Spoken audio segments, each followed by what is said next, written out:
देखता है तो कभी किसी से दाम कम लेता है।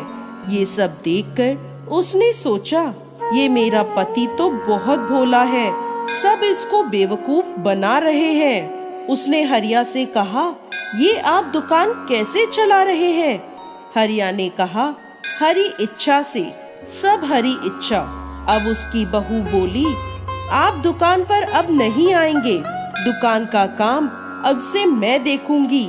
मैं आपको बताऊंगी कि व्यापार कैसे किया जाता है और कैसे मुनाफा कमाया जाता है।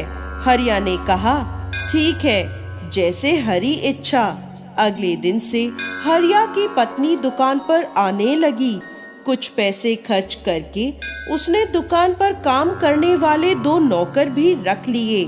गल्ले पर स्वयं बैठने लगी और एक एक पैसे का हिसाब रखने लगी।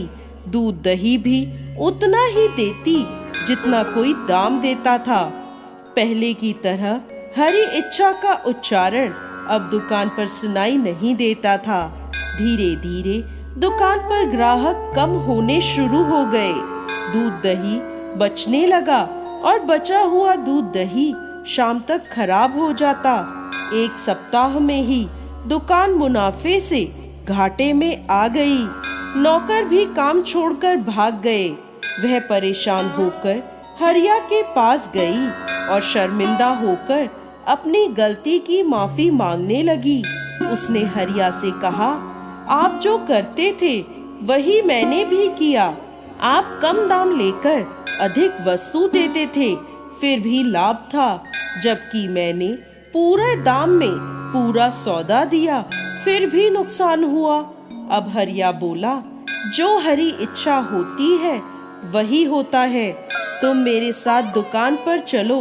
उस दिन हरिया दुकान पर बैठा और पहले की तरह हरी इच्छा कहते हुए दूध दही ग्राहकों को देने लगा। हरिया की पत्नी ने देखा कि जब हरिया किसी ग्राहक को दूध दही देता है तो उसके साथ 2 हाथ और हैं जो दूध दही दे रहे हैं, और जब दाम लेता है तो 2 हाथ उसके साथ दाम लेते हैं। यह देखकर वह चकरा गई और हरिया से पूछने लगी, ये क्या माया है? तब हरिया ने कहा, ये सब मेरे हरि की माया है। बचपन से मैं अपने हरि का भक्त हूँ। कोई भी कार्य हरि इच्छा के विपरीत मैं नहीं करता। जो भी मैं करता हूँ वो हरि इच्छा से करता हूँ। अब जिसके साथ श्री हरि स्वयं हो